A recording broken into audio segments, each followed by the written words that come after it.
गुरु के बचनिया हम कलयुग के कन्या। नहीं मानव गुरु के बचनिया हम कलयुग के कन्या। हम छी कलयुग के कन्या, हम छी परदेसी रनिया। हम छी कलयुग के कन्या, हम छी परदेसी रनिया। नहीं मानव गुरु के बचनिया हम कलयुग के कन्या। नहीं मानव गुरु के बचनिया हम कलयुग के कन्या।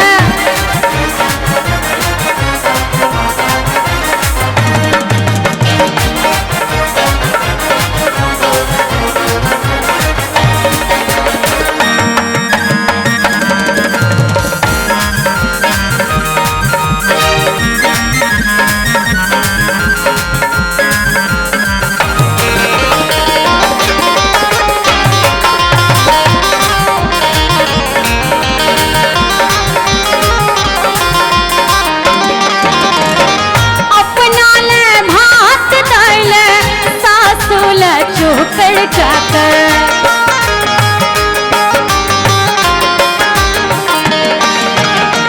अपना ल भात तैल सासुल चोकर चाकर।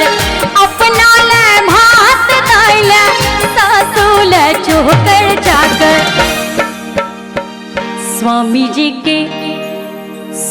जी के आटा मथनिया हम कलयुग के कन्या। स्वामी जी के आटा मथनिया हम कलयुग के कन्या।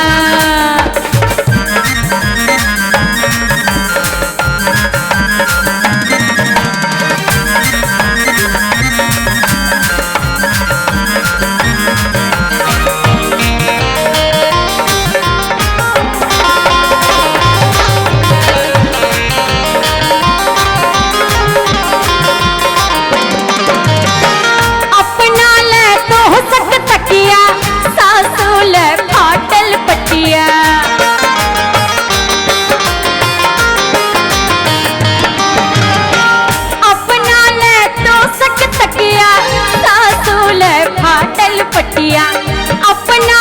तो सक तकिया सासुल फाटल पटिया।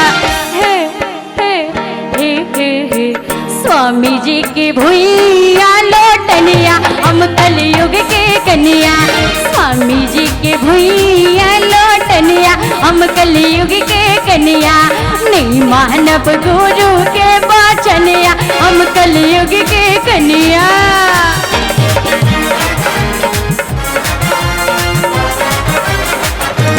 बहुत बढ़िया।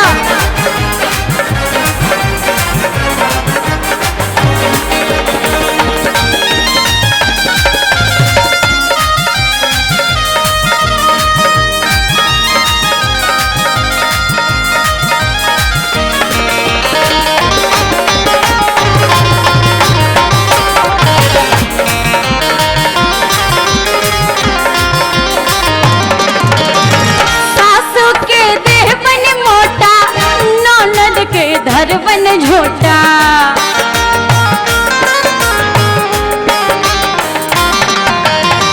सासू के देवन मोटा ननद के धरवन झोटा। सासू के देवन मोटा ननद के धरवन झोटा। शब्द सब कते खतरनाक है गीत में। सासू के देवन मोटा ननद के धरवन झोटा। आ हुनका की करवन स्वामी जी के देवन गर्दनिया हम कलयुग के कन्या। स्वामी जी के देवन गर्दनिया हम कलयुग के कन्या। हम छी कलयुग के कन्या, हम छी परदेसी रनिया। हम छी कलयुग के कन्या, हम छी परदेसी रनिया। नहीं मानव गुरु के बचनिया हम कलयुग के कन्या। नहीं मानव गुरु के बचनिया हम कलयुग के कन्या। नहीं मानव गुरु के बचनिया हम कलयुग के कन्या। नहीं मानव गुरु के बचनिया हम कलयुग के कन्या। नहीं मानव गुरु के बचनिया हम कलयुग के कन्या।